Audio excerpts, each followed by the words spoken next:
Now we're going to begin our discussion of the pentose phosphate pathway, also known as the hexomonophosphate shunt. This pathway accepts about 30% of the glucose from the liver. Adipose cells also use this pathway. It is basically broken up into two phases. There is a series of oxidative reactions in phase 1, and in phase 2 there is a series of reversible interconversion reactions, and we'll look at all of these. The pentose phosphate enzymes are located in the cytosol, and this is also the site of fatty acid synthesis and steroid hormone synthesis, which utilize the NADPH that's produced by this pathway. Typically, NADH, which we've seen in glycolysis and citric acid cycle and carrier of electrons and protons to the electron transport chain, is involved in catabolic processes or the breakdown of molecules, where NADPH is involved in anabolic or synthesis processes or pathways. So there are four fates of glucose. We've looked at its oxidation to pyruvate in glycolysis. We've looked at its conversion to glycogen it's the carbohydrate storage molecule. It's also utilized for synthesis of cell wall polysaccharides. And finally, the fourth fate, or possible use of glucose, is the pentose phosphate pathway. The purpose of this pathway is to convert glucose, a 6-carbon sugar, to NADPH and ribose, but also regenerating some glycolytic intermediates that can be sent back to the glycolytic pathway. So the first reaction in phase 1 is involved in the production of NADPH, and all the NADPH actually comes from the first four, or the phase 1 reactions, I should say. So this involves the oxidation of glucose 6-phosphate to 6-phosphogluconone gamma lactone. So this lactone is basically an internal ester or a cyclic ester, and it's called a lactone. This reaction is catalyzed by glucose 6-phosphate dehydrogenase and is irreversible. It is also, the enzyme itself is also highly regulated by high concentrations of NADPH, which of course would inhibit that. So what transpires in this reaction is the hydride, or a hydride ion, is transferred to NAD+. So this is oxidized, and NAD+ is reduced to NADPH, and then we also get a hydrogen ion from this hydroxyl group, and thus the formation of that ketone, or in this case, the lactone.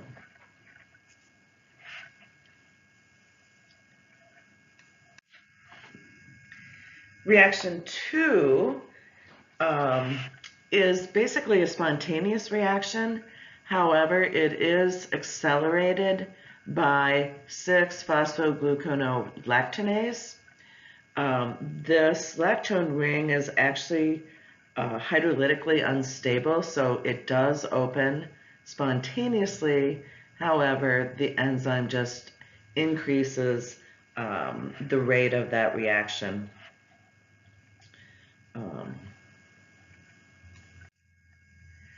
So this reaction produces the next NADPH. So we have another redox reaction. So this is the second step, our second oxidative step, and it is catalyzed by 6-phosphogluconate dehydrogenase. And in this case, the 6-phosphogluconate is converted to ribulose 5-phosphate. So basically, we do reduce NAD+, we lose a molecule of CO2 from the top of this molecule, or top of this, and we also lose the, two hydrogens here. So this is the basic conclusion of the oxidative phase, the first phase, and now we'll look at the non-oxidative steps in the second phase. So in the non-oxidative steps of the pathway, there are 5 steps, but only 4 types of reactions.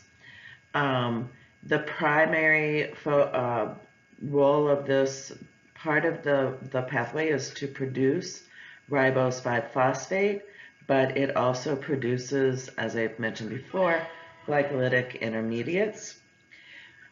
Let's first take a look at the 4 different enzymes that are involved in these 5 reactions. We have a phosphopentose isomerase. So this is going to, pentose meaning we've got a 5-carbon sugar here, convert that from a ketose to an aldose. We have a phosphopentose epimerase, and this enzyme will epimerize the molecule at C3. There is a transketolase, and actually both the transketolase and the transaldolase are thymine pyrophosphate dependent enzymes. That's not noted here. The transketolase is responsible for transferring 2 carbon units, and the transaldolase transfers 3 carbon units. So in the first or 4th step, or the next step, or possible fate of ribulose 5-phosphate, we have that being converted to ribose 5-phosphate. So this reaction, I want to point out, is similar to the glycolytic reaction that converts glucose 6-phosphate to fructose 6-phosphate. In cells that are actively growing, they need adequate supplies of nucleotides to support DNA and RNA synthesis. So ribose 5-phosphate is used in the synthesis of those molecules, but also in the production of NADH, NADPH, FAD, and vitamin B12. So very important molecule. Alternatively, ribulose 5-phosphate can be converted to xylulose 5-phosphate, which is another 5-carbon sugar, and this is accomplished by epimerization. So here we see the use of that phosphopentose epimerase, which, pointing out xylulose 5-phosphate then is the C3 epimer of ribulose 5-phosphate. And to this point, the pathway has produced a pool of 5-carbon or pentose phosphates, and these 3 pentose phosphates coexist at equilibrium. So ribulose 5-phosphate, ribose 5-phosphate, and xylulose 5-phosphate coexist at equilibrium. And this reaction is at equilibrium also in the cell, or reversible.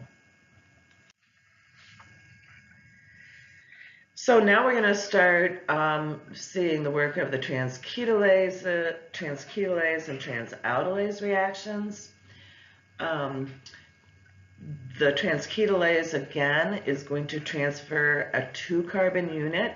So here we have two 5-carbon carbohydrates, phosphocarbohydrates, xylulose 5-phosphate and ribose 5-phosphate, with the action of the transketolase, are converted to glyceraldehyde 3-phosphate, one of our glycolytic intermediates, and a 7-carbon carbohydrate, pseudoheptulase 7-phosphate. So here's the transfer of that group from xylulose 5-phosphate to ribose to produce that 7-carbon sugar. And the thiamine pyrophosphate is a coenzyme, or this enzyme is codependent or dependent on TPP. So if you start thinking about numbers here, we've got 5 plus 5 gives us 10, producing a 3 plus 7, which gives us also 10 on the other side of the equation. Here is the reaction using transaldelase. Now we've taken one of the products, that 7-carbon sugar from the previous step, and glyceraldehyde 3-phosphate. Here we're going to see the transfer of a 3-carbon unit. So we're going 7 plus 3 to 4 plus 6. 10 on this side, 10 on that side. What happens in this reaction is that this 3-carbon unit is first transferred to an active site lysine that is in this enzyme, and then to the acceptor molecule. So this 3-carbon unit gets transferred to glyceraldehyde 3-phosphate, which produces fructose 6-phosphate. Yet another one of our glycolytic intermediates, and this 4-carbon sugar, or tetrose. Now we're seeing another 2-carbon transfer with the transketolase enzyme, also requiring, again, TPP. Here's xylulose 5-phosphate and erythrose 4-phosphate, so we have a 5 and a 4. Going to be converted to a 3 and a 6, so 9 on this side, 9 on that side. 2-carbon unit, transferred from xylulose 5-phosphate to erythrose 4-phosphate to produce glyceraldehyde 3-phosphate and fructose 6-phosphate, 2 glycolytic intermediates. So they could actually either be used in glycolysis or gluconeogenesis, for that matter. Now this is a slide that was put together by my undergraduate advisor when I was at the U, and then a mentor when I was in grad school, and it basically just summarizes the types of reactions that are occurring with respect to numbers of carbon atoms. We've got a 5 and a 5 going to a 7 and a 3, 7 plus 3 to get 6 plus 4, 5 plus 4 to get 6 plus 3. But in summary, from 3 5-carbon carbohydrates, we can get 2 6-carbon units and 1 3-carbon unit. And this is basically, again, recovery of glycolytic or gluconeogenic substrates. So this is a diagram that depicts 2 possible fates of glucose. Of course, the first going through glycolysis, and the second entering the pentose phosphate pathway. And here we have the ribose 5-phosphate being used for the synthesis of nucleotides, and of course the production of NADPH for biosynthetic reactions. But the utilization of glucose 6-phosphate depends upon the needs of the cell for ATP, NADPH, and ribulose 5-phosphate. So depending upon these relative needs of the cell, the reactions of glycolysis and the pentose phosphate pathway can be combined, in 4 principal ways.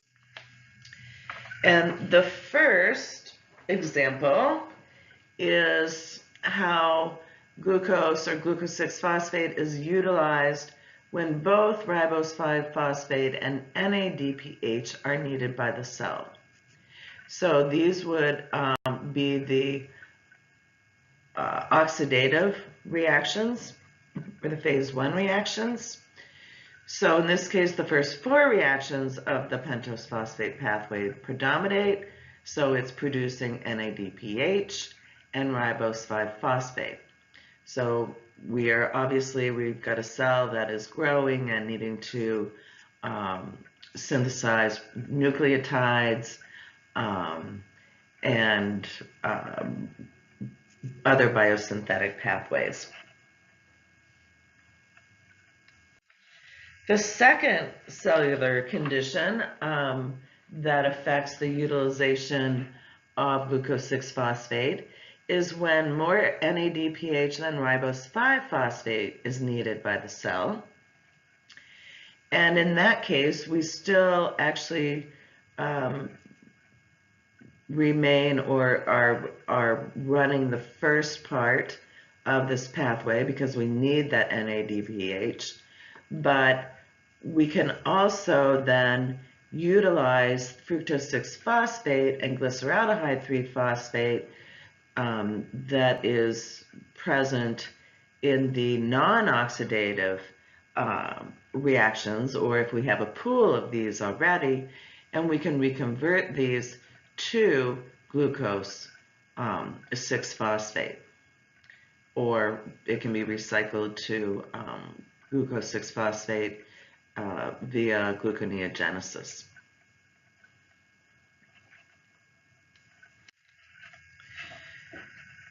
Third set of conditions, both NADPH and ATP are needed by the cell, but not ribose 5-phosphate. And basically, this can be accomplished by just recycling the ribose 5-phosphate, as we saw in the second case, or in the past slide. If fructose 6-phosphate and glyceraldehyde 3 are made in this way to proceed through glycolysis to produce ATP and pyruvate, and then pyruvate can continue through the citric acid cycle to produce more ATP, we've accomplished both the production of NADPH and the production of ATP. And there's one final cellular need or scenario when we need more, or the cell needs more ribose 5-phosphate than NADPH. Then ribose can be synthesized without making NADPH by bypassing those oxidative steps in that pathway. In order to accomplish this, fructose 6-phosphate and glyceraldehyde 3-phosphate are withdrawn from glycolysis, and then those transketolase and transaldolase enzymes utilize those as substrates to produce molecules of ribose 5-phosphate. From fructose 6-phosphate, 2 molecules of fructose 6 and 1 of glyceraldehyde 3-phosphate. In this route, no carbon metabolites are left to return to glycolysis. And this is the end of our discussion for the pentose phosphate pathway.